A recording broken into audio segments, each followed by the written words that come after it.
Central America. As a citizen, America didn't get its day in court. Angola, where the United States has supported rebels against the Marxist government. South Africa, where the United States has walked a tightrope between the minority white government and the majority black population. Central America, where the United States has tried to overthrow the leftist government of Nicaragua and prop up the centrist government of El Salvador. Three critical areas for U.S. foreign policy that seem very distant from the concerns of a small community in western Arkansas, but maybe not. Mena, Arkansas is a small town in the mountains along the Arkansas-Oklahoma border. It has no interstate highway. It takes some effort to get here. But some people, some very interesting people in recent years apparently made that effort. I don't think that there's really anything that we can pin down about them. I believe there's truth in every story. The rumors and gossip surround two small airfields. The first is the Mena Airport, where this giant C-130 military cargo plane, tail number N4469P, arrived one day last year. It is a huge plane for a small airport, a plane that originally belonged to the Royal Australian Air Force. Curiously, around the same time, a group of Australians arrived to work at the airport, telling investigators like Russell Welch of the Arkansas State Police some strange things. You've spoken with some of the Australians at the airport, correct? Yes. And some of them have told you they're part of a CIA operation? Yes, it didn't seem to be too much of a secret. An Australian at that time told Welch the C-130 would soon be on its way to Angola, mission undisclosed. Unit 5 has learned of two current federal probes at the airport. U.S. Customs in Houston is investigating possible violations of the Neutrality Act, whether or not this plane, considered to be a weapon of war, might be on its way into the hands of South Africa.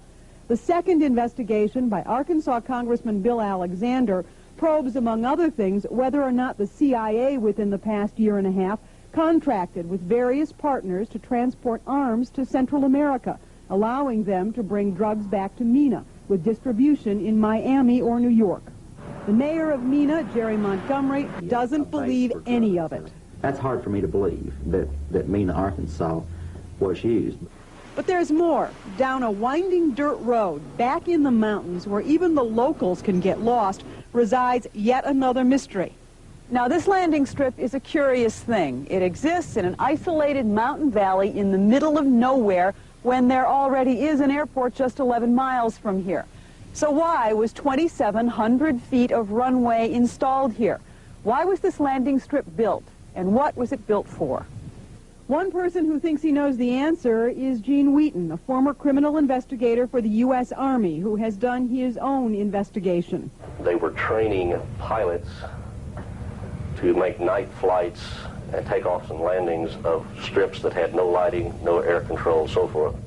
Wheaton's deposition came last year in an unsuccessful civil lawsuit against Oliver North and other principals in the Iran-Contra scandal. Oliver North won that battle and now in Washington fights the criminal charges against him.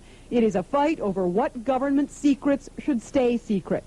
In some ways, on a smaller scale, that's the same battle going on in Mena, Arkansas, where investigators from a variety of agencies for a number of years have asked questions of the government and have received few answers. War in Central America, drug smuggling in Arkansas, President Ronald Reagan and President Bill Clinton, the subject of tonight's Eye on America. But first, a little background. In the early 80s, a war was underway for control of Nicaragua. On one side, the ruling Marxist regime, the Sandinistas. On the other side, rebel forces, the Contras, labeled by the Reagan administration as pro-democracy freedom fighters. A base of support for the Contra movement, remote western Arkansas. Correspondent Bill Plant has been investigating for tonight's Eye on America. 1983, Ronald Reagan was president, Bill Clinton was governor, and little Mena, Arkansas, changed from a quiet town to a center for drug smuggling and reported Contra support activity. In the middle of it all, this man, admitted dope smuggler Barry Seal. He started doing business with the Ochoa family in Colombia, hauling his dope. Arkansas State Trooper Russell Welch investigated Seal's organization. Each trip would have 250 to 350 pounds of cocaine. He stated that he made $1 million in one trip alone.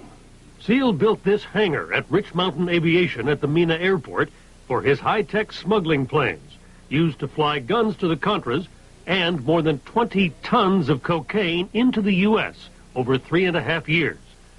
Former IRS agent William Duncan traced some of Thiel's drug profits laundered through Mena banks. We had direct testimony from people who were involved in the money laundering operation. We had testimony from people at banks who observed the transactions. And Barry Thiel had another agenda. Pilot Terry Reed claims Thiel hired him in 1983 to train Contra pilots at this remote airstrip north of Mena. I was involved in the flight training aspects of upgrading Nicaraguan freedom fighters to make them capable of flying combat aircraft.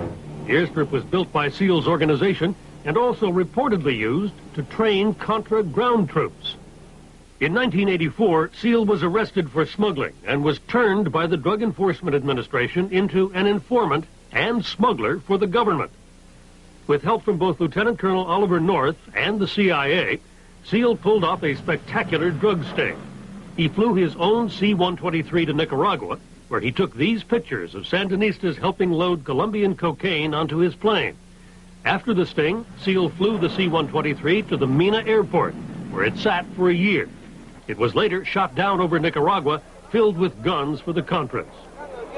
By late 1985, Agent Duncan had gathered substantial evidence of alleged money laundering against Thiel's associates Fred Hampton and Joe Evans of Rich Mountain Aviation. What happened when you tried to make this case before a grand jury? I was never asked to present the evidence to a grand jury, ever.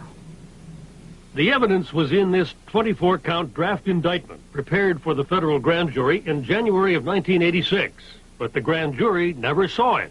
The United States Department of Justice did not pursue the cases, did not present the evidence of money laundering to the grand jury. Former U.S. Attorney Mike Fitzhugh, who handled the Mena cases, says that was because Agent Duncan asked for a delay. I consented to his request that the matter not be presented at the grand jury session meeting in January of '86. Agent Duncan says he made no such request. That is absolutely false.